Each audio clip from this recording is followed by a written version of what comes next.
For those who have observed Russia and Putin over the years and his descent in tyrannical absolutism, my guest today needs no introduction. Edward Lucas was one of the first journalists to raise the alarm about Putin's actions and motivations. While most of the world still thought of Putin as someone they could do business with, Edward published a prescient and insightful book in 2008 called The New Cold War: Putin's Threat to Russia and the West. It remains one of the most insightful and informative accounts of Russia today and depicts the regime's crushing of independent media, institutions, and the silencing of its critics, taking Russia far away from the European political mainstream. That journey has now brought Russia into direct conflict with Ukraine and to an extent with the West. Today, we will examine these immediate issues, but also the way in which Russian money and resources were used to weaken the West's will to resist. Edward Lucas is full-time Liberal Democrat and a prospective candidate for the cities of London and Westminster constituency on a platform that includes defending democracy against dirty money and corruption. He is a columnist for The Times and has been a senior editor on The Economist. Edward is a senior fellow at the Centre for European Policy Analysis and, of course, is a renowned author. Edward, welcome to the channel. Thanks for having me on the show. So when did you start observing the Russian political sphere, and why did this part of the world in particular grab your attention?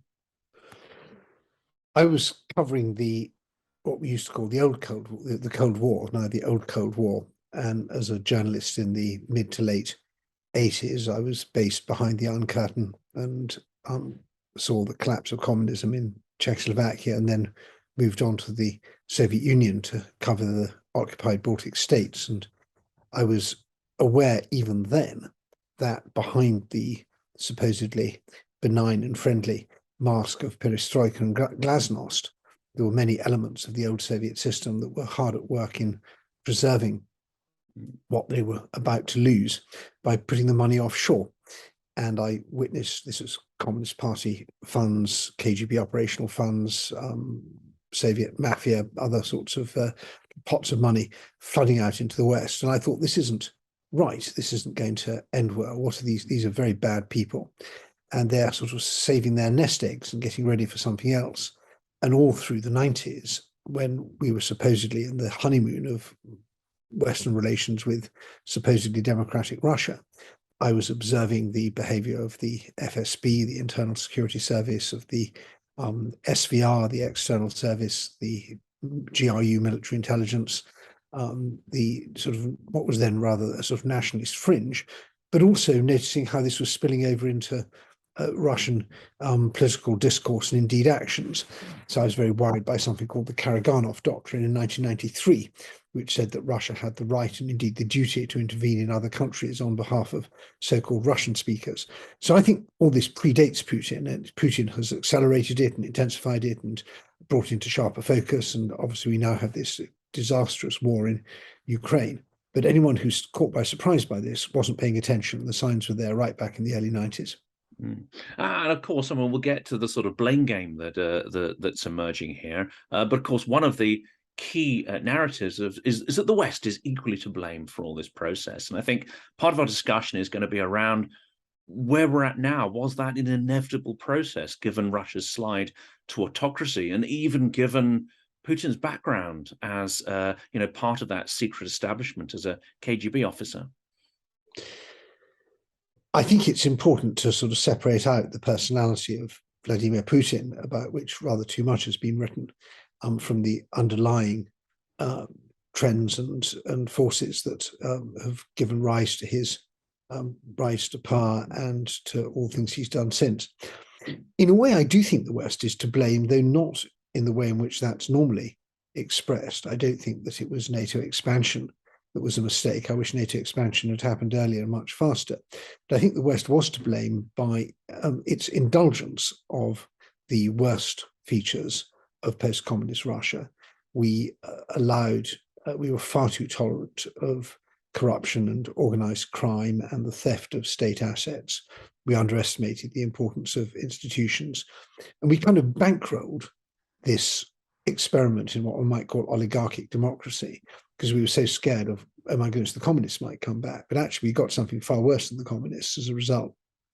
And of course, I mean, you were a journalist at the time I was as a student in Russia, and it was an extraordinary time in the 90s, full of optimism. But at the same time, there were some really worrying undercurrents, weren't there? Not only as the oligarchs took control of the economy and ordinary Russians lost their lifetime savings, there was also a parallel process, wasn't there, where the mafia that had emerged out of the Soviet sort of criminal class, that gradually sort of merged with the Siloviki and the state security sector. So perhaps rather than looking at Putin as an old style KGB guy, he's actually much closer to this hybrid world of mafia money combined with sort of GRU tactics. I'm always a bit skeptical about the idea that there was a great deal of optimism. I think there was a great deal of naivety, and a lot of the naivety was fueled by greed, and people were making a lot of money, and they made themselves believe that this was all going in the right direction. It wasn't. I think that wasn't supported by the facts.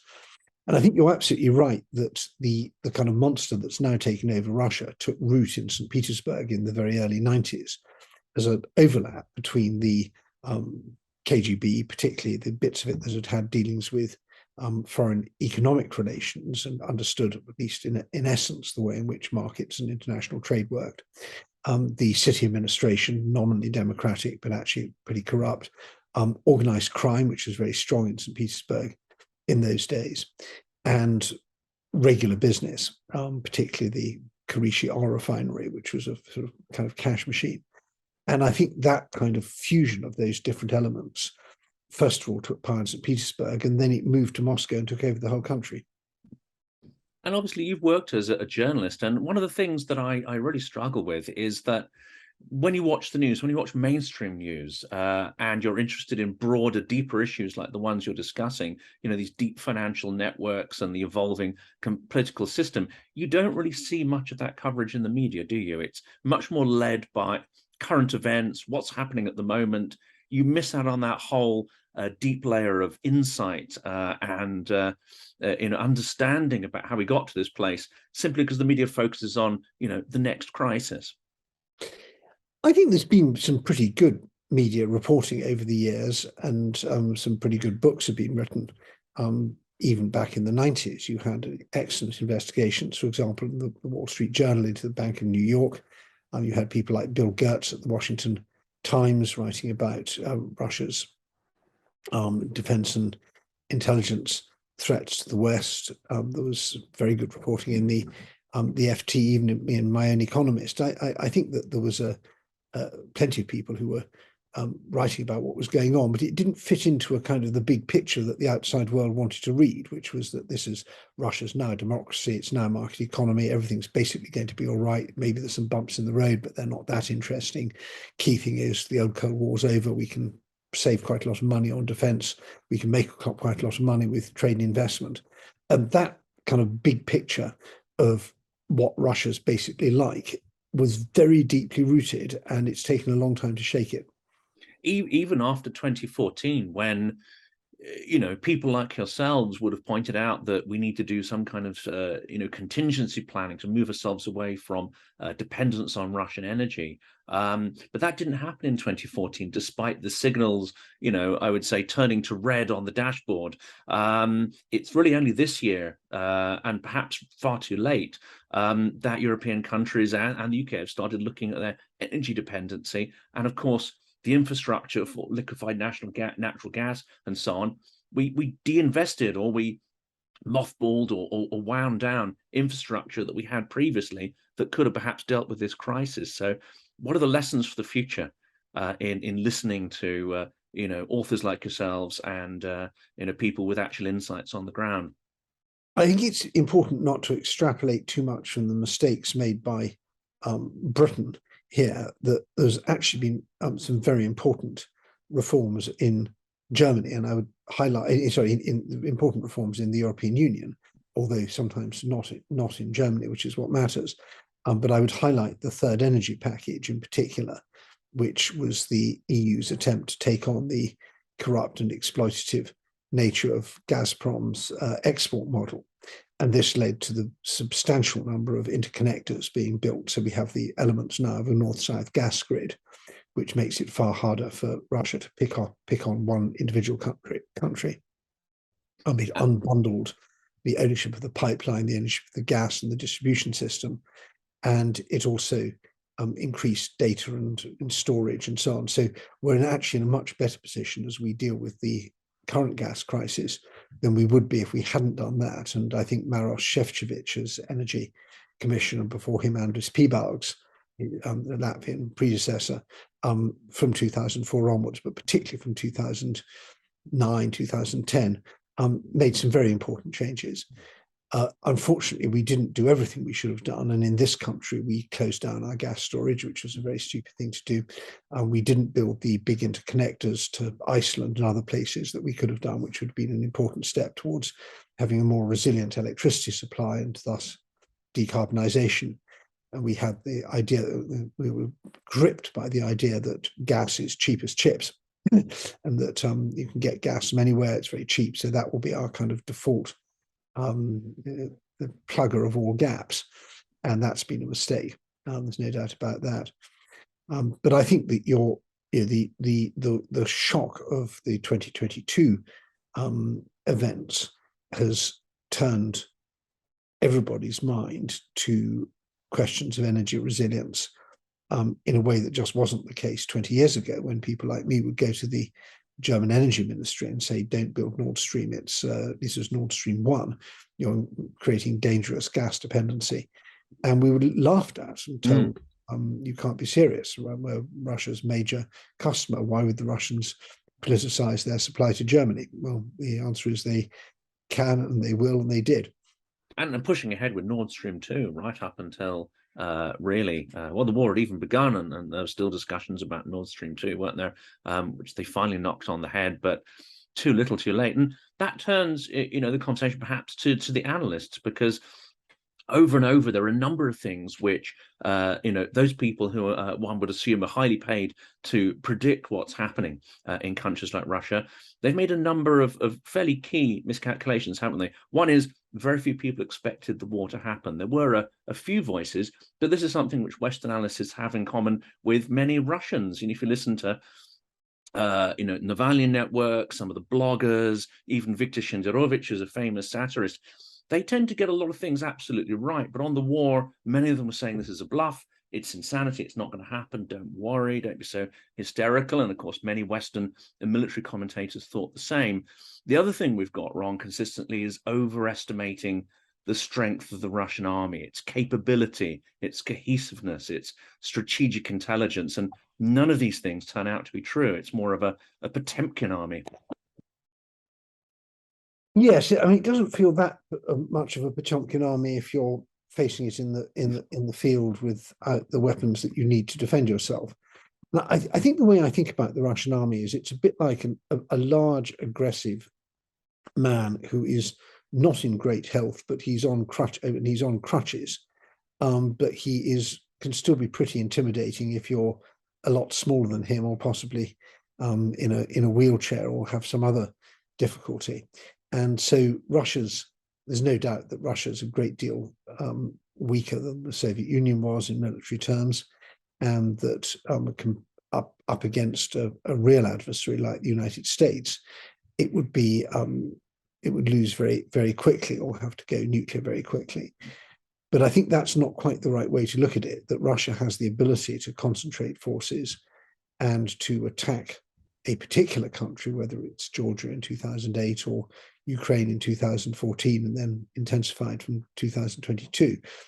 And these attacks are real, and people really do get killed. And it's no comfort to be told, well, actually, Russia's quite weak underneath. If you've lost a fifth of your territory, many tens of thousands of people killed, hundreds of thousands wounded and traumatized, and millions of people displaced.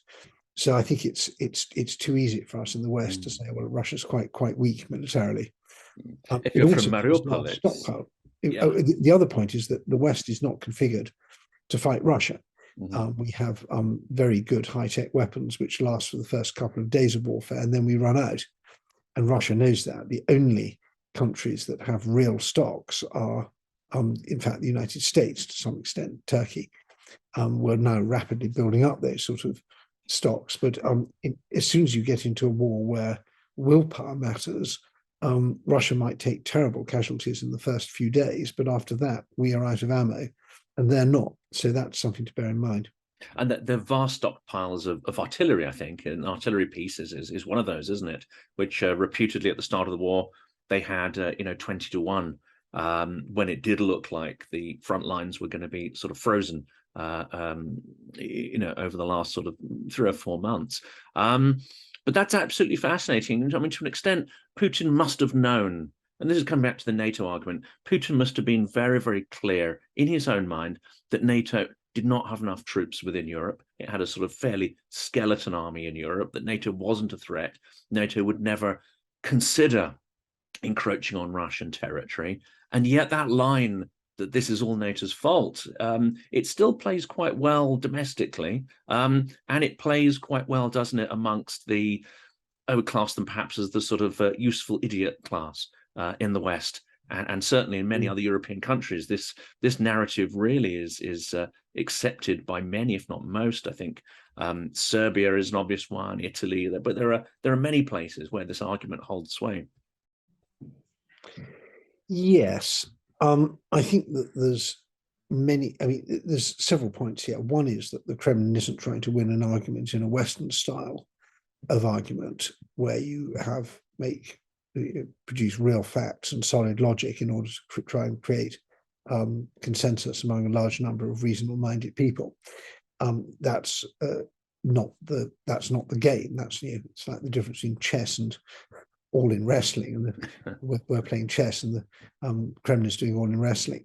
The need is for different things that work with different segments. Now, in the domestic audience, it's basically bombast. We're winning, we're great, Russia's back, Putin's a great leader, the West is horrible. That's, those are not logical propositions, because they include huge contradictions. So, the Tsarist Empire was great, so was the Soviet Union, but the Soviet Union is born of a revolution against the Tsarist Empire. So which side were you on? Or the West is horrible, it's very menacing, but it's also very weak and decadent. Or which is it? So there are all these contradictions there, but they're never resolved in the sort of public discourse inside Russia. With the Western sort of useful idiots who you highlight, it's important for them to come up with a narrative of chaos and betrayal. The West is run by sinister idiots who never tell the truth, and everything you accuse Russia of, actually the West does far worse. So this sort of whataboutism. There's also the idea that it's all hopeless, that Russia standing up to Russia just won't work because Russia's so big and it's got nuclear weapons, so better surrender now. And all these different elements form a sort of kaleidoscopic muddle when viewed from a distance. And you think, what on earth is Russia actually saying? But when you home in on them, each individual one can work with a particular segment of the audience. I mean, my background's marketing, and to an extent, I'm trying to look beyond the individual lines of the ad campaign to the actual technique. And this is what Russian propaganda does, doesn't it? It's not trying to convince you of a particular point of view. It's sort of throwing spaghetti at a wall to see what's going to stick. The aim, however, underlying all of those messages is to weaken and divide your opponent, to create sort of divisive debates and so on. And we've actually seen Russia pouring petrol on the flames of these kind of debates and divisions within societies quite effectively over the last few years. I'm thinking in particular, obviously, you had Yellow Jacket protests, you've got Black Lives Matter in the US, where it's been proven that a lot of the divisive debate was actually Russian trolls, real people involved in real issues, but they do tend to sort of pour this petrol on the flames. And dare I say, even Brexit to an extent was amplified by, difficult to prove, but amplified by a certain amount of propaganda activity. There's always a danger that we ascribe Russian interference more weight than it really has. I think that what in most cases happens is that there is an existing division in the West, maybe a completely legitimate difference of opinion, some kind of regional, social, demographic, political, religious, cultural tension, and that Russia will try to play divide and rule by exploiting that. I think perhaps the clearest example is in the Netherlands, where there was a referendum on whether Ukraine should get an association agreement, which seemed like a completely anodyne thing that would go through without too much trouble. And of course, there are people in the Netherlands who are fed up with the way things are going, whether it's over immigration or crime or globalization or whatever. And the Russians, through their agents of influence, very cleverly turned this boring bureaucratic thing which had to be done of accepting Ukraine getting an association agreement into a referendum on everything you didn't like. It didn't go through, and that was a major win. Again, with Brexit, I don't think that the Russians caused the EU to do all the things that made people fed up with the EU, and it certainly didn't cause the British establishment to do things that over the period of 50 years have made many people outside the establishment feel fed up with the way Britain's run.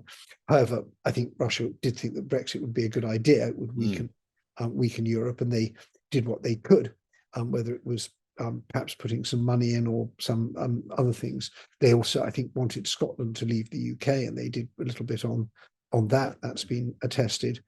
They like racial divisions in the United States. They like divisions over the role of Islam in public life. So they stir the pot where they can.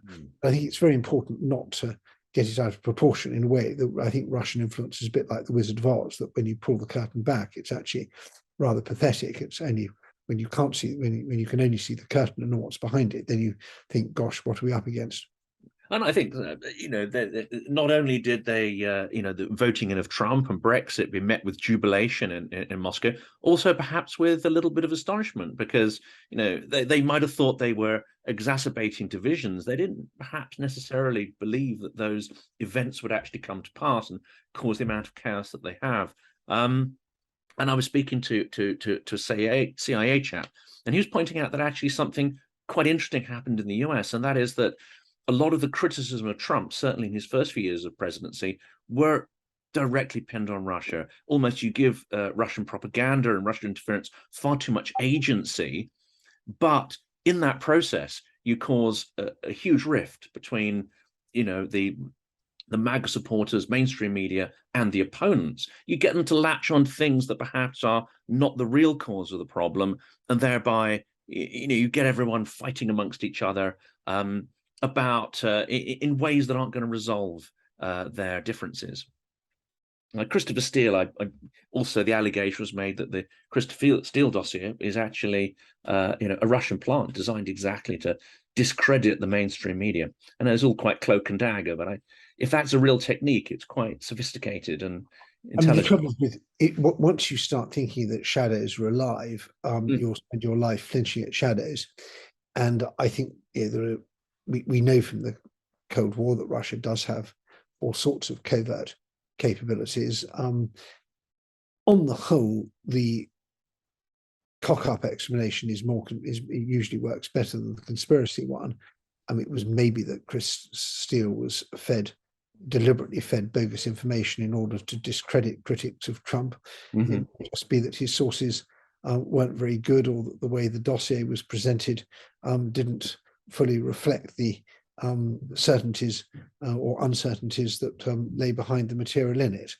But I do think it's really important not to get too hung up on this. The greatest asset the Kremlin has are the real weaknesses in our society, and the greatest difficulties they have are when we fix those weaknesses and there's nothing there for them to exploit. So if we don't have, it's a bit like obsessing on which drop of rain is getting through your roof. If you fix the roof, you won't worry about the rain. That's a great analogy. I like that. Well, turning back to your experience as a journalist in Russia, and this war, I think, more than anything else, has caused a sort of sea change of people to reassess every aspect of the relationship with Russia. And obviously there is some Russophobia, etc. But when you speak to academics and journalists and others, I think there's starting to be a desire to look at Russia more as an imperial entity and question perhaps some of the historical narratives, works, interpretations of culture, and even the sort of Moscow-centric way things have been done for so many years. When you're learning about the region, people typically go to Russia and then learn about Ukraine through the lens of being in Russia. And historians as well have have not quite painted Russia as an imperial power to quite the extent that perhaps it is. So, not to go into too much of the nuance of that, there does seem to be areas where we do have to reassess a whole range of relations with Russia. Well, I think that's absolutely true, and that reassessment is long overdue. I think people have begun to wake up to some aspects of this, but not nearly enough. And perhaps I think the biggest misapprehension is probably on the left, where people who see themselves as anti-imperialists and they strongly object to the European empire's behavior in Africa and Latin America and Asia. They are very keen on the idea of the rights of indigenous peoples and indigenous languages, and against sort of hegemonic control by big powerful countries.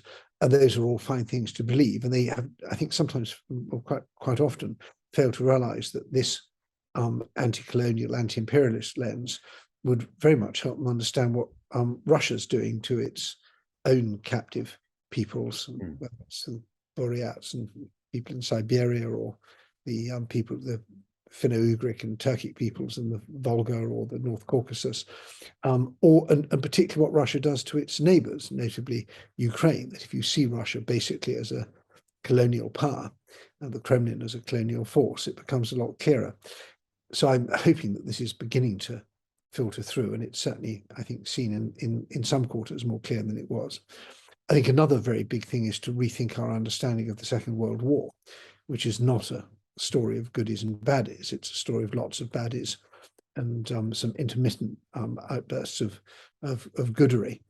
But when you look at the timing and the who did what when, and if you look at who did what to whom and where they did it, it becomes a much more complicated story. And I think that's just beginning to understand now that for the countries of Central and Eastern Europe, the defeat of the Nazis, which was terrific, was not the herald of a bright new dawn, but the prelude to another bout of occupation. And that's a very important fact. So there's a great deal of rethinking to go on, and it's particularly necessary in the countries of the Old West, where we have, whether we're from wherever we are on the political and cultural spectrum, and we've got a nice, comfortable understanding of how the world works, and the events in Russia and its neighbours are very disruptive of that.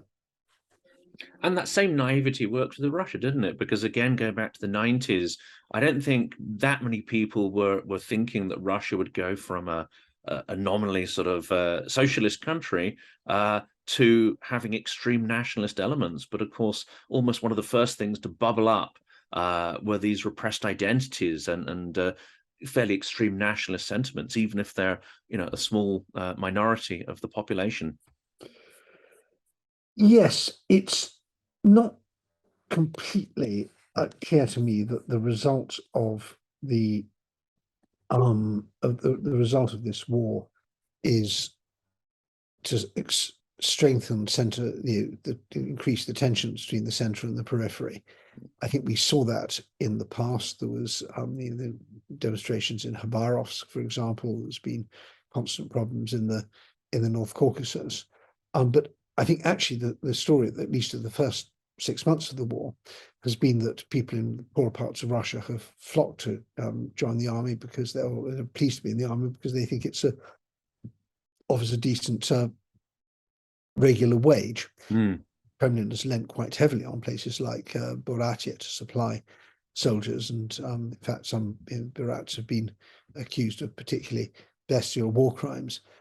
So it may be in the long run that this is the war is a sort of solvent that causes Russia to break up, just as the Afghan war increased center-periphery tensions in the Soviet Union, and the First World War increased center-periphery tensions in the Tsarist Empire. But I would be cautious about saying it's happening already. But it is absolutely true that we in the West have a very limited understanding of politics in places like Tatarstan or Tatar-Bashkiria, and we are wildly over-centered on Moscow in our understanding of Russia, and gravely deficient in our understanding of what's happening in the rest of Russia. And we tend to interpret as well autocracy and what we see as Putin being a strong, omniscient leader and master strategist, of which he's none of those really. We tend to assume that it's a far more stable and robust society than it is, but actually it's relatively fragile, and that's one of the reasons for autocracy, isn't it? Is to hold these fragile, perhaps competing elements together. So when change does happen, I think it's quite clear that the situation is destabilizing quite rapidly as Ukraine humiliates the Russian army. Could we see very rapid and unexpected changes happening in Russia? I think things in it's too easy to say there's going to be a 1917 style collapse, and within a few weeks they're all going to be mutinying, deserting, shooting their officers, and collapsing. It would be nice to think that, and there are people who do. But I think that Russia's a big place. There's lots of resources, and you have and the war in Ukraine is on a very wide front. So you could have a very serious setback, as they seem to be having in the part of the Donetsk region. Doesn't mean that all their forces are collapsing the same way. And even actually the 1917 military collapse didn't happen as smoothly and quickly as we think it did. And there were bits of the Russian army which carried on fighting quite well for quite a long time. But I think the big point is that morale is quite low. Modern armies are very dependent on logistics. They need seals, lubricants, filters, other spare parts for the machine. They need food and communications and other kit for the human beings, and Russia's pretty bad at that. And so their weaknesses are being exposed, and that gives, I would say that they're certainly on the back foot and the Ukrainians are on the front foot. I think that the political tensions inside Russia may resolve to the disadvantage of Vladimir Putin the person, but not to the Putin regime in a sense, because I think they've got plenty of explanations for why things have gone wrong. They can say it was NATO. We were up against NATO. NATO supplied all these weapons that caused us such difficulty, or Vladimir Vladimirovich made some very bad decisions, or was very badly advised, and the people responsible for those decisions, that advice have been punished. And in fact, Maria Zakharova was saying exactly that on state TV just yesterday. So yes, exactly. Those sentiments are already out there. The excuses. They're rewriting the narrative, and it's no longer we are liberating brotherly Ukraine from the Nazi yoke of a Western puppet regime. It's now we're fighting very sophisticated Western weapons wielded by large numbers of well-trained Ukrainian troops, and it's the West to blame for that we're not winning and maybe losing. So I suspect what we'll get, I mean, within months, if not weeks, will be a some kind of pause, a sort of de facto ceasefire, where they will just say, we're now regrouping, we're going to sort out the terrible mistakes that were made at the top, but we'll be back for more when we feel like it. So that will be, I suspect, will leave them in control of quite a lot of Ukrainian territory. And the question for the Ukrainians will be, do they have the oomph to drive the Russians out of the bits of Ukraine where they feel most strongly embedded? And that will depend largely on the scale and tempo of Western help. I think really the last question may be one of the more difficult ones to answer. And I share with you that idea that there is no simple solution. There's no ready-made revolution. There isn't a strong opposition ready to take on the mantle of government. And I'm not sure that even command popular support if they did. But the other worrying thing is the deeper trends, and that is that Putin has spent 20 years systematically dismantling what little civil society existed, dismantling the media.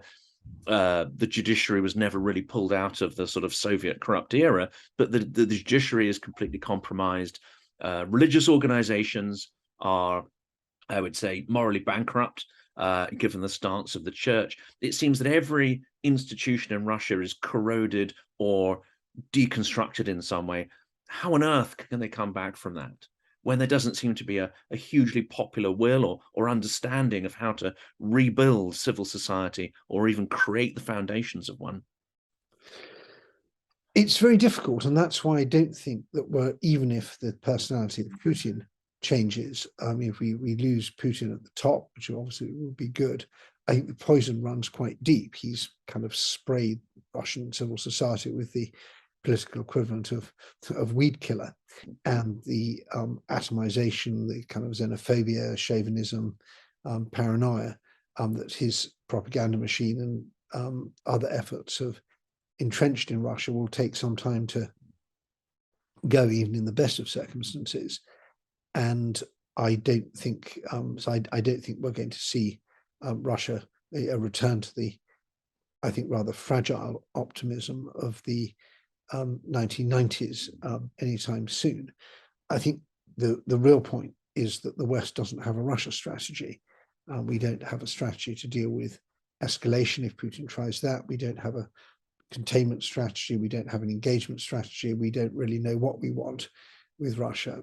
And I think that assuming we're moving towards some kind of pretty substantial Ukrainian victory in the coming months on the battlefield, we will then face one huge task, which is reconstructing Ukraine after the terrible damage and trauma they've faced. But the second will be dealing with a sort of snarling, defeated Russia, which is not tameable, but also not ignorable.